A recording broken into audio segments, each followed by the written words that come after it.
3. Start your message with WM. Now, it's the autumn statement day, effectively a mini budget where the Chancellor lays out the latest financial rules and regulations.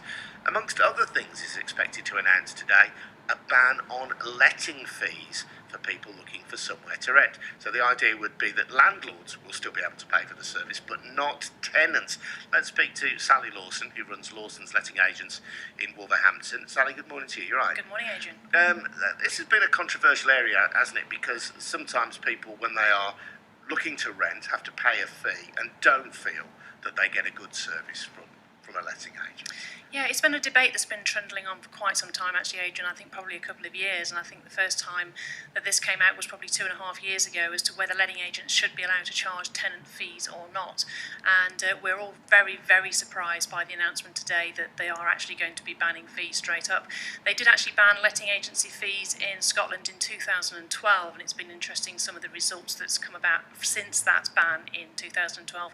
One of the main results is that the rents have actually increased quite substantially in that area. So that's the fear that we have, that the people that it's actually been set out to help ultimately will actually suffer from this. So do you charge at the moment at both ends then? If I'm looking for somewhere to live, you would charge me a fee, but you'd also charge a landlord a fee for placing their property in an appropriate place? That's right. I mean, most letting agents will charge a landlord a fee, but then they'll charge a tenant's fee as well. So it's like the tenants are contributing towards the cost. It's quite a lengthy process in setting up a tenancy.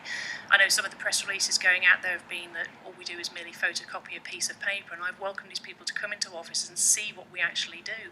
It takes over 17 hours to create a tenancy. You see, what's happened here is this is coming in at the back end of various pieces of legislation that have hit the private rented sector over the last couple of years, which has increased the legislation, the complexity, the amount of work that has to be done to get a tenant moved into a property, which now, as I say, it's over 17 hours of work involved in getting a tenancy right, get the tenancy agreements drawn up, get the safety checks done, get all the deregulation bill stuff sorted, make sure that everything is exactly as it should be to keep the tenant, the landlord, the tenancy safe and running coherently, which means that work has to be done. It can't not be done, it has to be done. But if that work has to be done, what's unreasonable about the landlord bearing all the costs? Because even if you're a legitimate letting agent, that's one thing. You'll know there are people out there who maybe extract the you-know-what from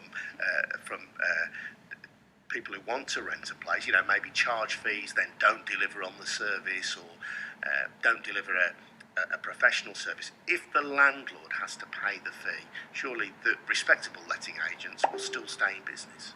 Yeah, and that's what's happened in Scotland. The fees have been transferred to the landlords, and obviously the landlords have done what all they can do really is increase the rents, and that's what we fear here, that obviously by changing that fee, that it's not a tenant fee, it's now a landlord fee. That fee has to be paid because that work has to be done. Staff have to be paid for the work that they do, which means that the landlords are going to bear that cost. But let's not forget that right now landlords are suffering from the stamp duty increases for buying second homes. They've got the Clause 24 tax increases, which some landlords are having an effective tax rate of 99%. They're going to have to pass this cost on, and there's only one direction it's going to go, and that's going to be rent. At the moment, how much would a landlord pay, roughly? How much would a tenant pay to use your service? There's a huge variance depending across the country as to what landlords would pay. A landlord would pay typically around £350, £400 to let a property a tenant. The average across the country is around £202 for tenants' fees. So you're probably looking at about £600 roughly as a setup fee for the whole. But if the tenant's portion of that is, let's say, £200, it's spread over a year, that's £4 a week. And if they stay longer in the property, then they're not having to pay that fee again. Any landlord who is charging more than £4 a week extra, as it were, and blaming it on the letting fee, they're telling porkies, aren't they? Well, it'd be interesting to see what actually happens, Adrian. As I say, in Scotland there's been an increase of over 4% in rent, which, depending on what the average rent in your particular area, around here it's around £550, £600 as an average rent. That's still quite a substantial increase, so it will be interesting to see how that works out. It's not going to put you out of business, is it? No, it's not going to put us out of business, but certainly there'll be some meetings, there'll be some changes to structure, obviously lots of conversations with our clients, and there's going to be a lot to do. But you feel that ultimately, although this has been done to make life fairer for tenants, it will actually make life more expensive? That's our fear. It's the fear that obviously the rents will increase, and they'll increase more than they need to.